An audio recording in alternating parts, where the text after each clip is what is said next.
So now we're going to take the fundamental identities and use them to verify some identities. So whenever we verify an identity, we have an equation, and we want to make sure both sides of the equation are actually equivalent to each other. And so the first thing that we're going to do is take a look at the equation. So in example number 1, we have our equation cosecant squared of theta minus cotangent squared of theta, all divided by tangent squared of theta, cosecant squared of theta, and that's going to equal cosine squared theta. And so we want to look at which side of the equation is more complicated, and that's the side that we're going to manipulate to get it to be like the other side. So when we verify identities, we only work one side of the equation. This is not like solving an equation where you're going to multiply both sides by anything. We only work one side. So we're using lots of substitution here. And so when we look at example number 1, the numerator has a couple of squares in it. And if we take a look at our Pythagorean identities, we can see that we might want to use 1 plus cotangent squared theta equals cosecant squared theta. And so if we just subtracted cotangent squared theta from both sides, we end up with 1 equals cosecant squared theta minus cotangent squared theta, which is what we have in our numerator. So we're just going to substitute 1 in for that numerator. Our denominator stays the same, okay? And then we're going to try to get that left-hand side to equal cosine squared of theta. So now what we can do is we can use the reciprocal identities. So 1 over tangent squared theta is going to be cotangent squared theta, and 1 over cosecant squared theta is going to be sine squared theta. Okay, and then what we can do is we can rewrite cotangent as cosine squared theta over sine squared theta. And remember, we're multiplying that by sine squared theta. And then when we take a look at that, we see that we have sine squared theta in the numerator and the denominator. So those are just going to cancel, and we're left with cosine squared theta equals cosine squared theta. Now let's take a look at example number 2. Number 2 is a little bit more complex, which is why we have a little bit more space to write in. So the left side of this equation looks a little bit more complicated. And so what we need to do is find a common denominator. And so we're going to multiply each side by basically its conjugate. Oh, that's a 1. And then this one will be multiplied by secant of y minus 1. Okay, and then remember, whatever we do to the denominator, we have to do to the numerator. So we're going to multiply that by secant of y plus 1 and multiply that by secant of y minus 1.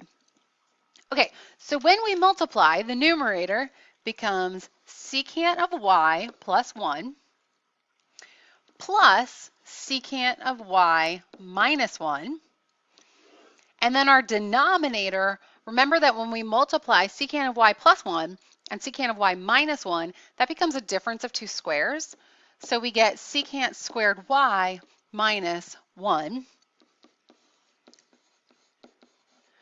And just to keep in mind our goal, that's our end goal, is to get to that, 2 cotangent y cosecant y. All right, so now we can simplify the numerator. So our 1's are going to cancel out, and we end up with 2 secant y.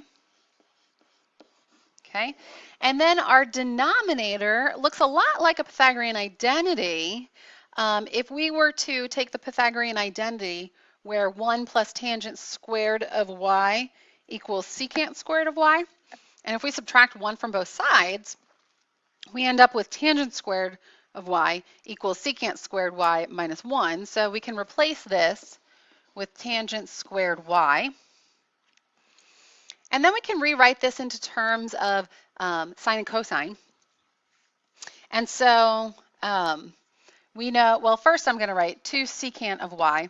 And then my tangent squared y in the denominator, when we find the reciprocal, it becomes cotangent squared y. okay? And then what we can do is we can rewrite this into terms of sine and cosine. So we have 1 over cosine of y, and cotangent squared y is the same thing as cosine squared y over sine squared y. And so you can see that one of your cosines in the numerator is going to cancel with the cosine in the denominator. And remember that the end goal is 2 cotangent y cosecant y. And so now we have 2 times cosine of y with sine squared y in the denominator. So I could say 2 times cosine of y over sine of y. If I just break apart the sine of y's. And now we can rewrite cosine over sine as cotangent. And 1 over sine is cosecant. And so we have just verified our identity. So in example number 3, you're going to work the left-hand side and see what you can substitute in for those two things and then simplify. So you try this on your own and we'll come back to it.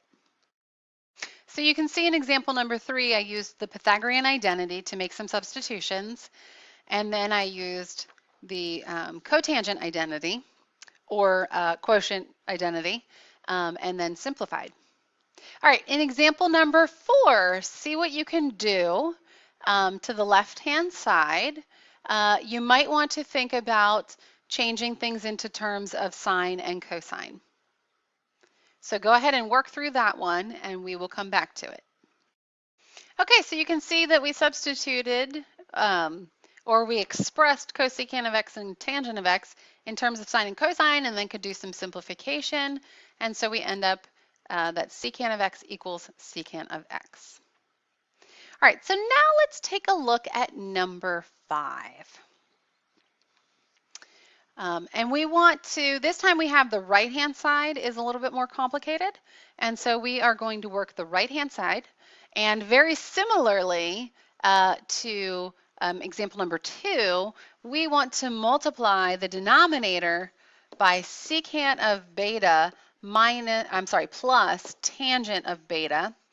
So that way we're going to cancel out our middle terms. So we have a difference of 2 squares. And then remember, whatever we do in the denominator, we must do in the numerator. So we're going to multiply all that through. And so we get, and I'm going to hold off on changing that numerator yet.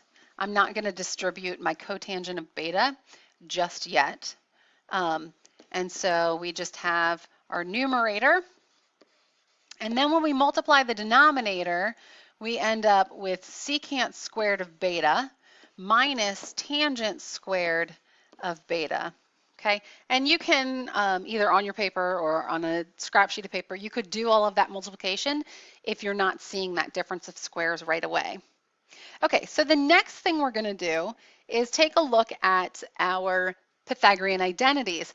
And notice that if we have 1 plus tangent squared of beta equals secant squared beta, then if we subtract tangent squared beta from both sides, we end up with this denominator equaling 1. So now we have cotangent of beta times secant of beta plus tangent of beta, and that's just all over 1. So we don't actually have to write that. And so now we can see, all right, well, what's going to happen when I distribute my cotangent of beta? So I end up with cotangent of beta times secant of beta plus cotangent of beta times tangent of beta. Well, cotangent of beta and tangent of beta are reciprocals of each other. And so when I multiply reciprocals, I end up with 1. Okay, so that last half of the expression just becomes 1. And then I'm going to turn my cotangent of beta and my secant of beta, I'm going to express those in terms of sine and cosine to see how maybe I could simplify those. So cotangent is cosine of beta over sine of beta, and secant is 1 over cosine of beta. So now I can see that my cosine of betas are going to cancel out.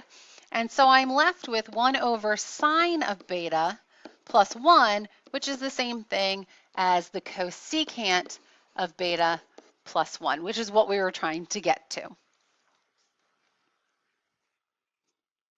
Okay, so you'll notice on the back, for examples 6 and 7, we have some expressions or some equations that are a little bit more complex. So we're going to do these in class together. So come with these. So be prepared to work together on these when we come back to class.